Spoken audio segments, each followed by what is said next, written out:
খেতেই তো পারছি না। ঠিক আছে, খেতে পারছি না, আমার কিন্তু কোনো দোষ নেই।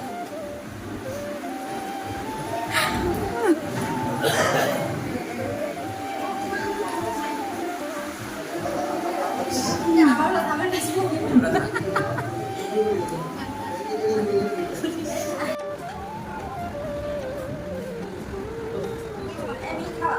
আমার আশীর্বাদের লাস্ট পার্ট নিয়ে আমি চলে এসেছি।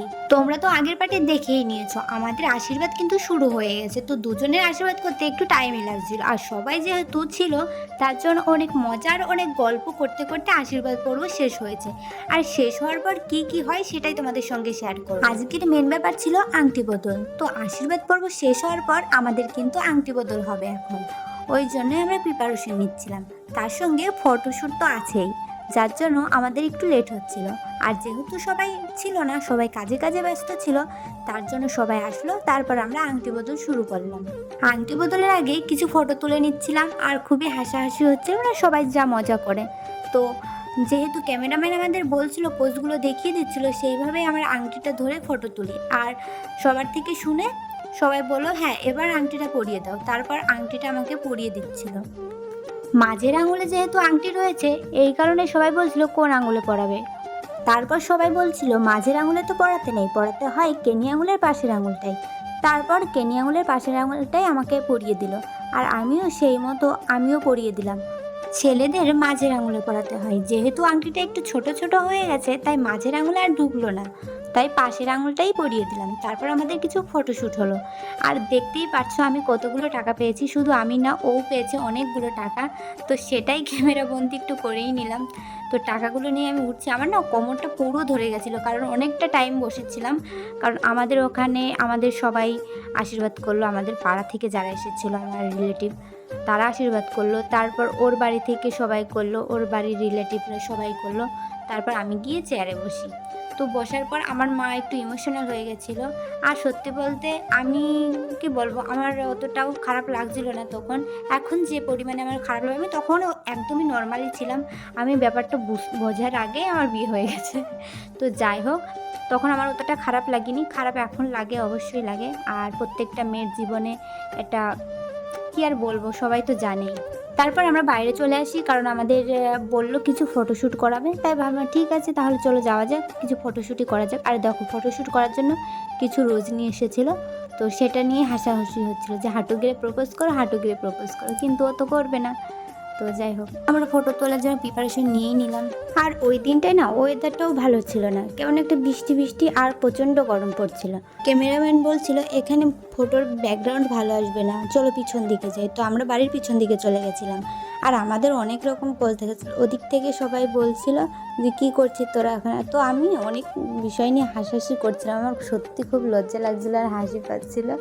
এদিকে দিদি ক্যামেরা করছিল, আর ও বলছিল ক্যামেরাটা বন্ধ করো, ক্যামেরাটা বন্ধ করো, মানে ওরও লজ্জা লাগছিল ক্যামেরার সামনে। ও বলছে ক্যামেরা বন্ধ করো, তারপর আমি প্রপোজ করব, কিন্তু ও তো ক্যামেরা বন্ধ করবে না। তারপর আমরা চলে গেলাম বাড়ির পেছন দিকে, ওখানে গিয়ে ফটোশ্যুট করার জন্য। আর এত বৃষ্টি হয়েছে, মানে সকাল থেকে মাঝে সাঝে বৃষ্টি হচ্ছে, যে কারণে পড়ে যাওয়ার সম্ভাবনাটা বেশিই হবে। তাই আমরা তো খুব ধীরে সুস্থে পেছন দিকে গেলাম। আর এখানে ব্যাকগ্রাউন্ডটা বেশ ভালোই লাগছিল, তো আমরা এখান থেকে ফটোশ্যুট করা শুরু করলাম।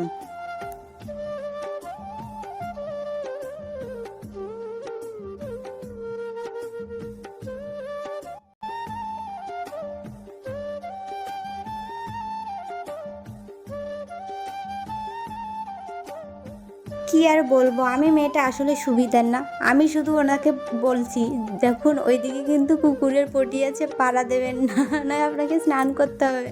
উনি বলছে কোনো ব্যাপার না, ক্যামেরাম্যানদের এসব কোনোই ব্যাপার না।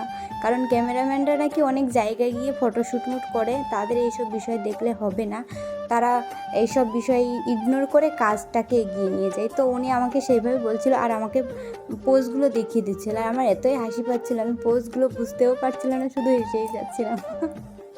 তো দাঁড়িয়ে পড়েছি একটা পোজের জন্য। তো কেমন ফটো হয়েছে সেটা আমি জানি না, কিন্তু এই যে আমাকে বলছি কি তোমরা সামনাসামনি তাকাও, আর আমি তো হেসেই মরে যাচ্ছি, আমি তো তাকাতেই পারছি না। এদিকে ওপরে সবাই খাচ্ছিল, আর আমি ভাবছিলাম ওপর থেকে সবাই না দেখে আমাদের এইসব কীর্তিকলাপ দেখতে পাচ্ছ, আমি শুধু হাসছি, মানে হেসেই যাচ্ছি। ক্যামেরাম্যানও ভাবছে এ কি মেয়ে, শুধু হেসেই যায়, তাহলে কি এরা কি ফটো তুলবে না? উনিও বিরক্ত হয়ে যাচ্ছে। আবার ও বলছে দেখো সিরিয়াস হও, ফটো কটা তুলতে দাও, তারপর যত ইচ্ছা হয় তুমি হাসো। আর হ্যাঁ, আমি ভিডিও বানানো বন্ধ করে দিয়েছিলাম, ওই যে ফানি ভিডিও, সেটা মানুষের খারাপ কমেন্টে। তো তার জন্য যে আমি একদম নর্মাল হয়ে গেছি, একদম সাদাসিধে মেয়ে হয়ে গেছি তা কিন্তু না, আমি কিন্তু আগের মতনই আছি। তাই কখনো মানে একদম ঠান্ডাভাবে আমি দাঁড়িয়ে থাকতে পারি না, ফটোর করি। ওই দেখো ফটোশ্যুট করছি, তো দিদি দূর থেকেই সেই ভিডিও ক্লিপগুলো নিচ্ছিল। তো আমাদের ফটোশ্যুট প্রায় কমপ্লিট। লাস্টে 2-1টা পোস্ট করে তারপর আমরা খেতে চলে গেছিলাম। আর আমি তো খেতে বসে আমি গল্প করছিলাম মায়ের সঙ্গে, মানে আমার মা না, ওর মায়ের সঙ্গে।